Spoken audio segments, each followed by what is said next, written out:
guys, welcome back to the channel. As some of you guys might know that I've recently traded in my Rolex Yachtmaster in the blue dial for a new Rolex Daytona rose gold in a chocolate dial. If you haven't seen that video, here's a link to the top to the previous video that I uploaded. And so today in this video, what I want to do is that I want to share with you the full unboxing and review of that particular watch, the Rolex Daytona rose gold with the chocolate dial. And what I'm also going to be doing is that I'm going to be exchanging out the strap of the watch. It originally came in a rubber strap and I'll be looking to exchange it for a leather strap. So more on that later on why I'm doing it. I'll explain that in the video. So let's proceed with the unboxing of the watch right now.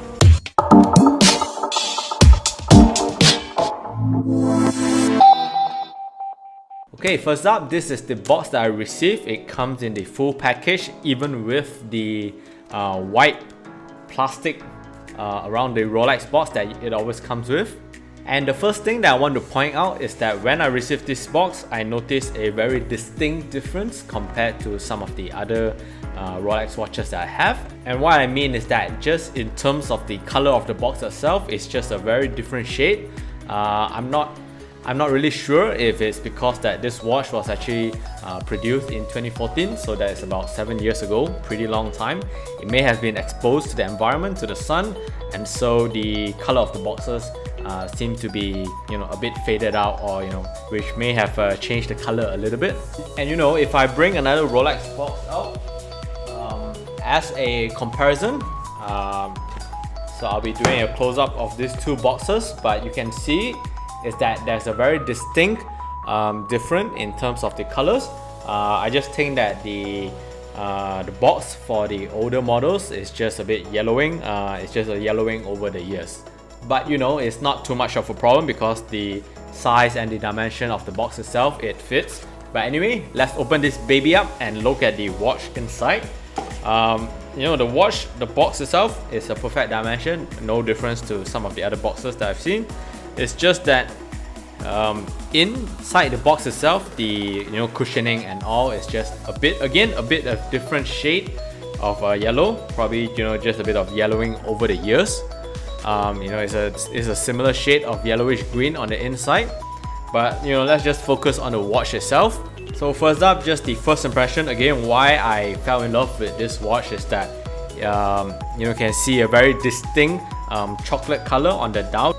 Rolex just don't produce this kind of dial anymore from what I see in their current lineup. They don't produce this shade of chocolate, so this is a very unique dial that I've seen here. And if I put up with some of the current models, which comes in rose gold but in a chocolate dial, you can see that the colors for some of those models is just a very lighter rose gold kind of dial. So this chocolate dial is definitely a very unique color. Highlight of the watch as well has also got to be the Arabic hour markers around the watch. It just gives an entirely unique and contrasting look to the entire dial of the watch. I think that's the reason why numerical hour markers right now are just so special and they're so much in demand, such as those in the Rolex Datejust, the Rolex Wimbledon, and those, especially those Eastern Arabic Numeral Rolexes as well. Those fetch a very high premium in the market. So these are the watches that I think will stand out, compared to some of the other watches on the market. And I think this is a very collectible kind of watch. So if you ask me as a collector, what I deem collectible has to be the unique nature of the dial and also the unique nature of the face of the watch. And in this case, the Arabic numeral dials has to play a part. Okay, and the second part of this video, as I mentioned, I'm looking to exchange out the strap of this watch itself. And if you ask why I'm actually doing this, is because that although this watch does come with the rubber strap, as you can see, this is actually not the stock Rolex rubber strap. The original strap that was on this particular model, it actually comes in a leather strap. So the reason why it's currently on a rubber strap right now is because the owner who originally had it, the leather strap must have worn out and he replaced it with a rubber strap, an aftermarket rubber strap, in order to replicate the current look of the rose gold Daytonas right now, which is on the Oyster Flex rubber strap. So that's the reason why he bought an aftermarket rubber strap and put it on there. But I've mentioned before that I love the rose gold Daytona on the leather straps. You know, I love the older models that it comes with the leather strap. So I'll be trying to change this particular watch back to its original look. I've bought a aftermarket leather strap as well, and I'll try to put it on this watch. And the leather strap that I bought for my Daytona also comes from Nomad Watchworks. You must have heard from this brand before, because previously I bought this leather strap for my Rolex Skydialer, which I exchanged out for that, and I'm pretty happy with the quality of the leather and the shade of the color on the leather. So I've visited their website, and I bought another leather strap from them. So let's go. I'll be exchanging out the straps of my Rolex Daytona, and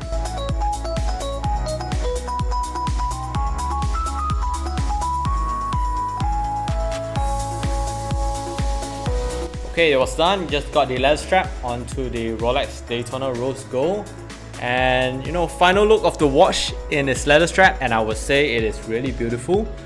The color of the brown of the leather strap is just the right brown.